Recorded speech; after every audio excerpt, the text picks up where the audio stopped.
23 मार्च 1940 को मुसलमानों के लिए एक अलग मुल्क बनाने की करारदाद पेश की गई, जिसे करारदाद लाहौर कहा जाता है।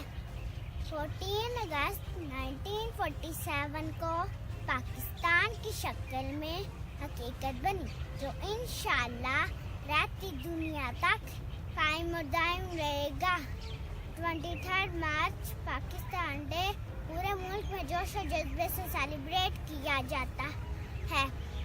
आर्मी परेड का इनकार किया जाता है और पाकिस्तान अपनी डिफेंस पावर का डिस्प्ले भी करता है। पाकिस्तान जिंदाबाद।